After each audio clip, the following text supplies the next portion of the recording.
Welcome to JR focus. ఈరోజు మనం కొన్ని ఇంగ్లీష్ వాక్యాల గురించి నేర్చుకుందాం. I said many things to him.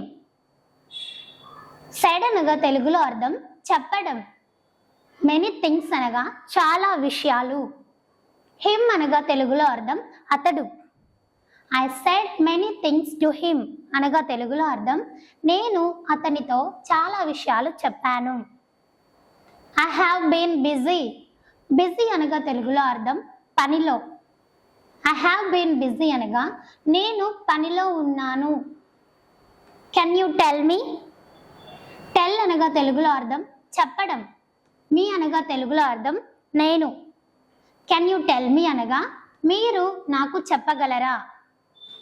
Do you understand me. Understand అనగా తెలుగులో అర్థం చేసుకోవడం. మీ అనగా తెలుగులో అర్థం నేను. డూ యూ అండర్స్టాండ్ మీ అనగా తెలుగులో అర్థం నేను చెప్పేది నీకు అర్థం అవుతుందా. You are my responsibility. Responsibility అనగా తెలుగులో అర్థం బాధ్యత. యు ఆర్ మై రెస్పాన్సిబిలిటీ అనగా నువ్వు నా బాధ్యత. Are you joining us. Join అనగా తెలుగులో అర్థం చేరడం. అస్ అనగా తెలుగులో అర్థం మాతో. ఆర్ యు జాయినింగ్ అస్ అనగా మీరు మాతో చేరుతున్నారు. హ్యావ్ ఎ నైస్ డే అనగా తెలుగులో అర్థం మంచి రోజు. కెన్ ఐ హెల్ప్ యూ అనగా తెలుగులో అర్థం నేను మీకు సహాయం చేయగలనా. I don't need your advice. Advice అనగా తెలుగులో అర్థం సలహా. నీడ్ అనగా తెలుగులో అర్థం అవసరం. I don't need your advice అనగా తెలుగులో అర్థం నాకు మీ సలహా అవసరం లేదు. హ్యావ్ ఎ గుడ్ వీకెండ్ అనగా తెలుగులో అర్థం ఆనందభరితమైన వారాంతాన్ని. దిస్ ఈస్ నాట్ గ్రేట్ అనగా తెలుగులో అర్థం ఇది గొప్పది కాదు. Don't hide.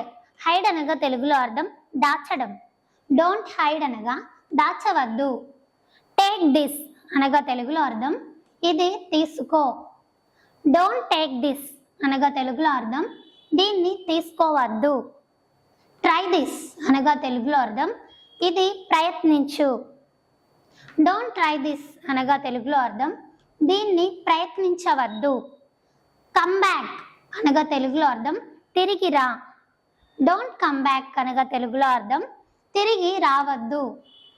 మూవ్ అసైడ్ అనగా తెలుగులో అర్థం పక్కకు జరుగు. డోంట్ మూవ్ అసైడ్ అనగా తెలుగులో అర్థం పక్కకు జరగవద్దు. మీకు నచ్చినట్లయితే లైక్ చేయండి. మరికొన్ని ఇంగ్లీష్ టాపిక్స్ కోసం అంటే మన ఛానల్ని సబ్స్క్రైబ్ చేసుకోండి.